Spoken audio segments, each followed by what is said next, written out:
Tihar jail हमारे देश की सबसे बड़ी जेल है, जिसे दिल्ली सरकार द्वारा संचालित किया जाता है। तिहाड़ जेल परिसर दिल्ली के तिहाड़ गांव से लगभग 3 किलोमीटर दूर जनकपुरी में स्थित है। यहाँ से कोई कैदी नहीं भाग सकता, क्योंकि इसकी सिक्योरिटी इतनी टाइट है कि इसमें 2000 से ज़्यादा सुरक्षा कर्मचारी की 3 टाइम शिफ्ट होती है, जिसमें TSP, CRPF, ITBP, TG jail staff आदि शामिल है। आप सोच रहे होंगे इतनी टाइट सिक्योरिटी होने के बाद कोई आसपास भी आसानी से नहीं जा सकता और अपराध तो बहुत दूर की बात है। लेकिन मैं बता दूं, आप यहाँ पर बिल्कुल गलत हैं। एक ऐसा सच जिसे सुनकर आपके रोंगटे खड़े हो जाएंगे। जी हाँ, नमस्कार दोस्तों। पूरी वारदात जानने के लिए चैनल को लाइक, सब्सक्राइब और शेयर कर दीजिए अभी तक अगर आपने नहीं किया है तो। आइए जानते हैं क्या है सच।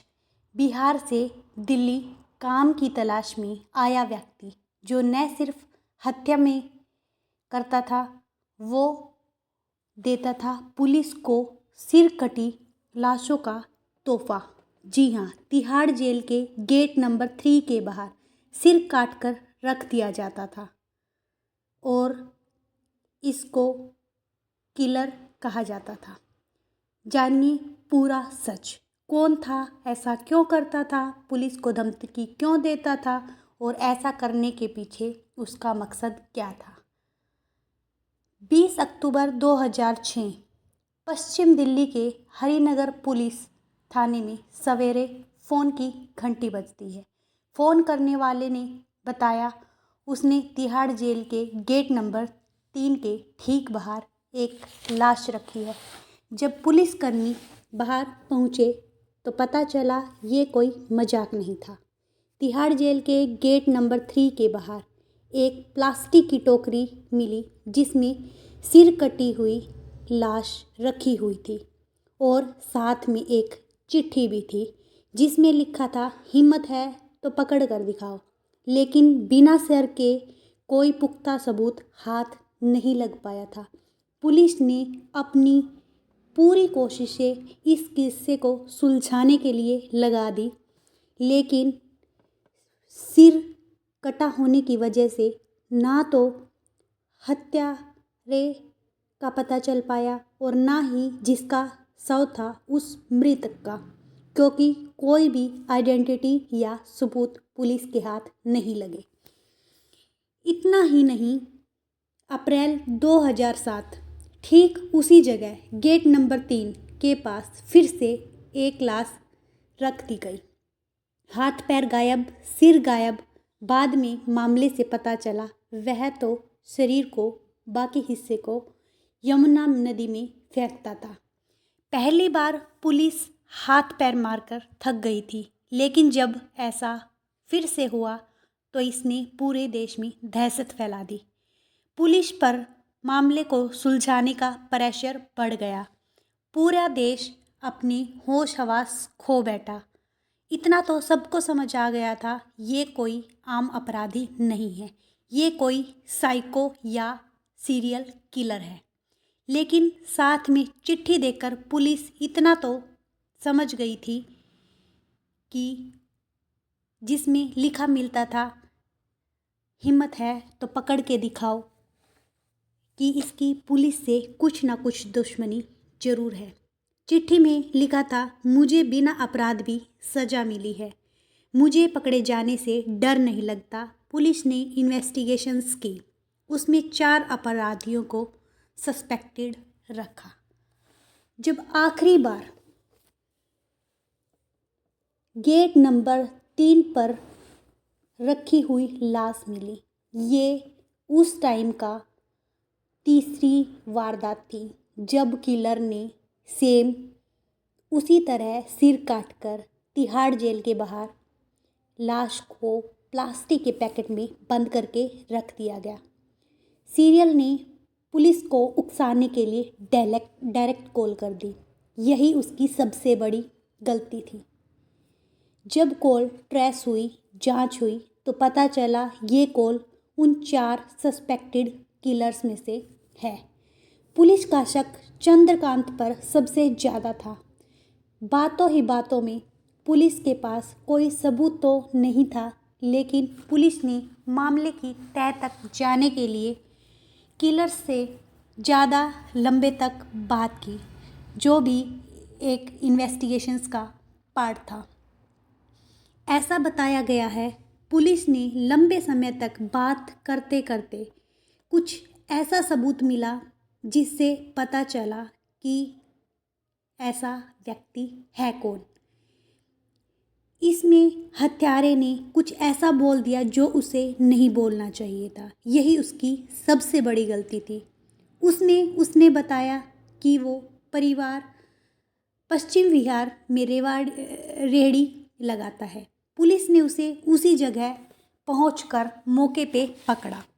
जब उसके घर की तलाशी ली गई, वहाँ से एक चाकू मिला जिस पर खून लगा हुआ था। जो आखिरी लाश गेट नंबर 3 पर मिली, उसके ब्लड से एग्जैक्टली मैच करता था और पुलिस का शक धीरे धीरे यकीन में बदलने लगा। जो चिट्ठी उन्हें मिलती थी, पुलिस का जीजा पुलिस को भद्दी गालियाँ उनकी राइटिंग्स मैच करने के लिए आगे दी गई, जिससे पता चला कि उन 4 अपराधियों में से वो राइटिंग भी चंद्रकांत झा की राइटिंग से कहीं ना कहीं मैच करती थी और यही उसकी सबसे बड़ी गलती थी कि जिससे वो पकड़ा गया। ऐसा होने के बाद उसे गिरफ्तार कर लिया गया। पुलिस को लगा यह इतनी आसानी से कुछ नहीं बताएगा, लेकिन पुलिस को ज़्यादा परेशानी का सामना नहीं करना पड़ा। वह कभी पुलिस के सामने कुछ बोलता, कभी कहता 4 क्या पता मैंने ज़्यादा किए हों, क्या पता मैंने कुछ भी नहीं किया हो, आपने पकड़ा, आपको नहीं पता आपने कहाँ से पकड़ा है। ऐसी ऐसी बात करके ऐसा लगता था वो कोई साधारण इंसान नहीं है। वो पीछे ही पीछे नाक के नीचे एक साजिश रच रहा है, जिसका हिस्सा वो फिर से बनना चाहता है। वो नॉर्मल नहीं था। इन्वेस्टिगेशंस की गई, पता चला वो एक संकीर्ण इंसान, इस किस्म का इंसान था जो न केवल इंसान मारता था, बल्कि मारने के बाद उनके पास बैठकर फर्श पर खाना भी खा लेता था और उसे रत्ती भर भी फर्क नहीं पड़ता था।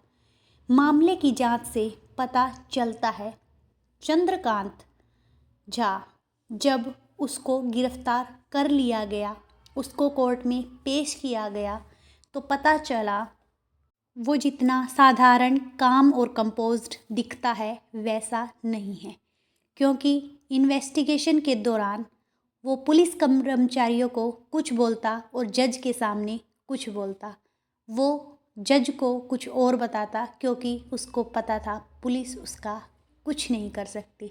लेकिन दोस्तों, अभी तक यह रहस्य बाकी था कि वो ऐसे लोगों को जान से क्यों मारता था, उसके पीछे उसका क्या रीज़न था।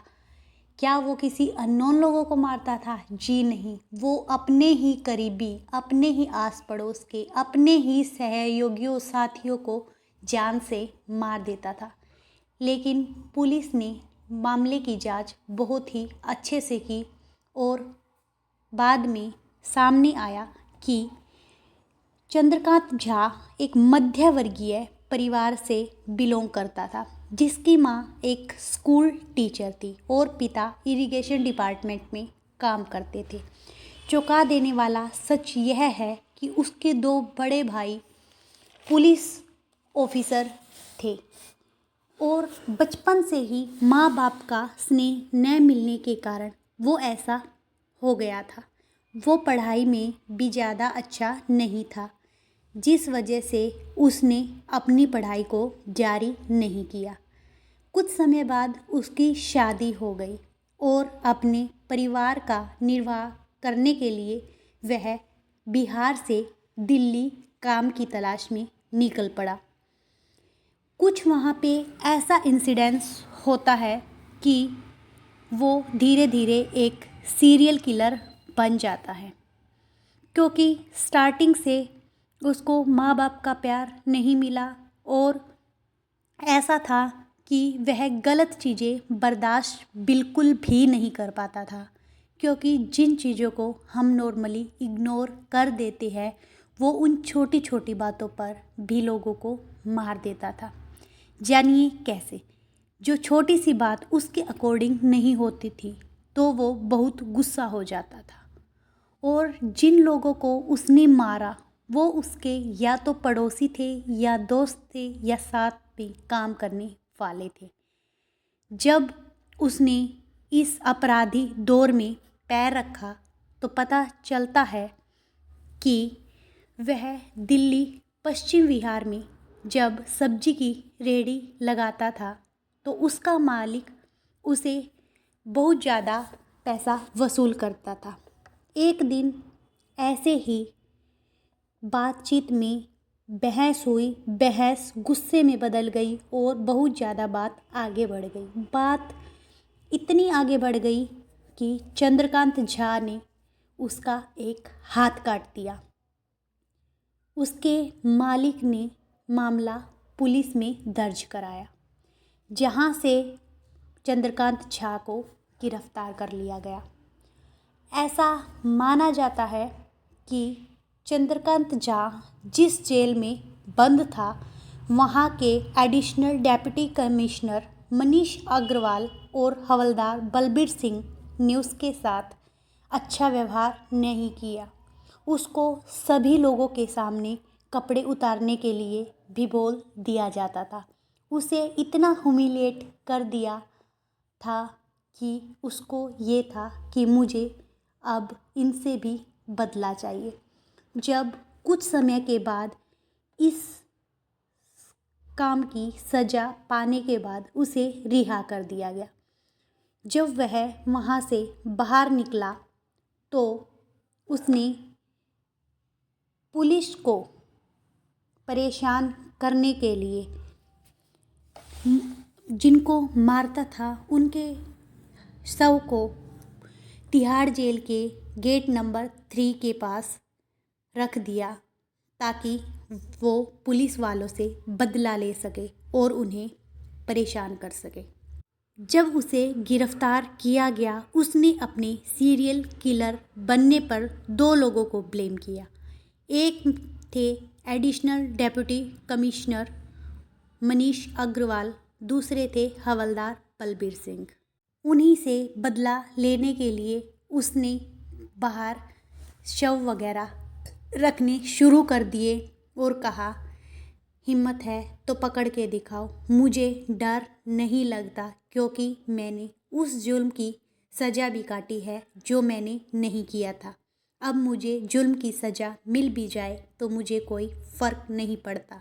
और यही उसकी सबसे बड़ी भूल थी। उसे लगा वो पकड़ा नहीं जाएगा, लेकिन ऐसा नहीं हुआ। अंत में पुलिस ने उसे पकड़ ही लिया और हाल ही दिनों में सामने आया है कि उसने अपने कम से कम 44 लोगों की हत्या की है। हत्या का कारण कुछ खास बड़ा नहीं सामने आया। किसी को झूठ बोलने पे मार दिया गया, किसी को छेड़ने के लिए मार दिया गया, किसी को शराब से मना करने के लिए मार दिया गया, तो किसी को गलत चीज़ में साथ देने के लिए मार दिया गया। ये एक बहुत ही खतरनाक भयानक किस्सा था जो दिल्ली के पश्चिम विहार से सामने आया था। इसने पूरे देश के रोंगटे खड़े कर दिए और देश में दहशत फैला दी। और देखते ही देखते मध्य वर्गीय बिहार के परिवार से बिलोंग करने वाला लड़का एक सीरियल किलर बन गया और अंत में उसे सज़ा मिल गई। हाल ही दिनों में चंद्रकांत झा तिहाड़ जेल में अपनी सज़ा काट रहा है। यह बहुत ही खौफनाक और साइको किस्म का इंसान था। अगर दोस्तों इन्फॉर्मेशन पसंद आई है तो वीडियो को प्लीज़ लाइक, सब्सक्राइब और शेयर कर दीजिए। वीडियो के अंत तक बने रहने के लिए आपका बहुत बहुत धन्यवाद। ऐसी ही वीडियो और लाने के लिए चैनल को फॉलो कीजिए ताकि आपको इम्पोर्टेंट अपडेट साथ ही साथ मिलती रहे।